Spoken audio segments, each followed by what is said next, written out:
মাওলানা রুমি কি বলেন, আল্লাহ নবী একদিন মসজিদে নববীর মধ্যে সূরাতুল নাহাল, কোরআন শরীফে আছে কিনা, মৌমাছির সূরা, মৌমাছি যাচ্ছেন, নবীজি ডাক দিলেন।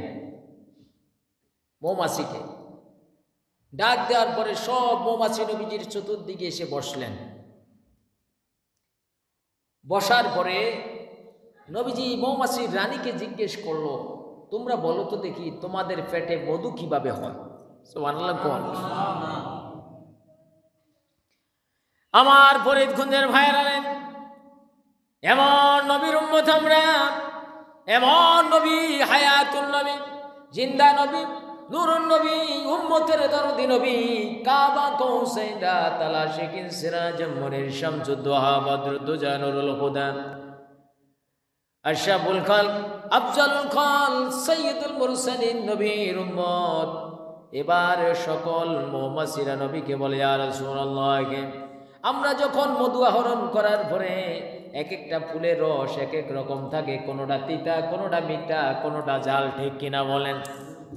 আমরা যখন মধু আহরণ করার পরে লাস্ট ডেস্টিনেশন আমাদের মঞ্জিলে, মাকামে মঞ্জিলে যখন আমরা এসে বসে যাই, অন্তর নরম করে পড়ো, মদিনাওয়ালার সাথে খুব শয়ে শয়ে জিয়ারত হয়ে যাবে ইনশাআল্লাহ, বলেন আমিন। আমরা যখন আমাদের বাসার মধ্যে আসি, আসার পরে আল্লাহ পাকের পক্ষ থেকে আমাদের প্রতি আওয়াজ আসে, ও মৌমাছির দল, এক একটা ফুলের রস এক এক রকম আহরণ করলা, এই সবগুলা রসকে মধু বানানোর জন্য এবার সবাই গুনগুন করে আমার নবীর প্রতি দুরূদ পড়তে থাকো। ইয়া রাসূলুল্লাহ, আমরা যখন দুরূদ পড়ি, ওই দুরূদের কারণে আমাদের সমস্ত ফুলের রসগুলো আমাদের পেটের মধ্যে আল্লাহ পাক আপনার দুরূদের খাতিরে তা মধুতে পরিণত করে দেয়। জোরে বলেন আল্লাহু আকবার, আওয়াজ করে বলেন ইয়া রাসূলুল্লাহ। এখন আমার নবী মাওলানা রুমি বলেন, মৌমাছির পেটে নবীর দুরূদ পড়ার কারণে মধু হয়। কোন মুমিন বান্দা বান্দি যদি নবীর প্রতি দুরূদ পড়ে, ওই মুমিন বান্দা বান্দির কলবের মধ্যে আমার আল্লাহ পাকের নূর হবে। আল্লাহর ওলিদের কাছে গেলে শর্ষিনা যান, ফুরফুরা যান, সোনাগান্ধা যান, যেখানে যান, বা সরমনাই বা বোঝানি, যেখানে যান, যান না আপনারা, যেখানেই যান, পিসাবদের কাছে গেলে বলবে, বাবা সকাল সন্ধ্যা একটু জিকির করো, বলেনি? একটু মোরাকাবা কইরো, বলে কিনা?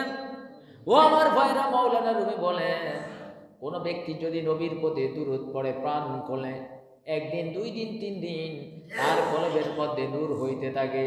এই নূরগুলার মধ্যে যখন তার এই চোখ বন্ধ করে, এই চোখটা যখন খুলে, ওই চোখটি আল্লাহ পাকের আরশ আজিম পর্যন্ত দেখা যায়।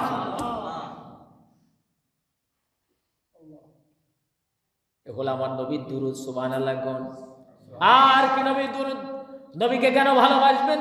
ও আমার ভাইরা, নবীকে ভালোবাসছিলেন সাহাবারা, নবীকে ভালোবাসছিলেন আবু বকর, নবীকে ভালোবাসছিলেন ওমর, নবীকে ভালোবাসছেন হযরত ওসমান জিন নূরাইন। কেমন ভালোবাসছেন নবীকে? ঈদের দিন আমার নবীর সুন্নত হলো রমজানের ঈদে কিছু খায়া নামাজ পড়া, আর কোরবানির দিনের সুন্নত হলো ঈদগাহ থেকে আইসা খাওয়া। জানেননি আপনারা? কোরবানির দিন ছিল, নবীজি আম্মা জানকে ডাক দিয়ে বললেন, খাদিজা, বাসায় কিছু আছে নাকি খাওয়ার মতো?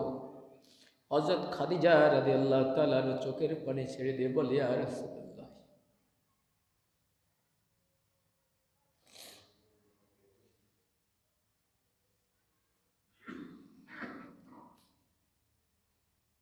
ও আল্লাহর নবী, বাসার মধ্যে খালি পানি ছাড়া আর কিছু নাই। নবী আবার কোনো কিছু বলেন নাই। ঈদগাহর মধ্যে চলে আসলেন। ঈদগাহর মধ্যে আসলেন, এই খবর হযরত ওসমান রাদিয়াল্লাহু তাআলা শুনলেন। ওসমান রাদিয়াল্লাহু তাআলা ঈদগাহে না গিয়া পরে যাবেন, নবীজি আগে চলে গেলেন, বাসায় আসলেন, নিজে হাতে 2টা বকরি জবাই করলেন। এবার বিবিকে ডাক দিয়ে বললেন, বিবিরে, আমার প্রাণের নবী, দয়াল নবী না খায়া ঈদগাহর ময়দানে চলে গেছে। আমার নবী ঈদগাহ থেকে আসার আগে আগে যেন আমার নবীর বাড়িতে গুনাহগ্রস্ত এবং রুটি পৌঁছে যায়।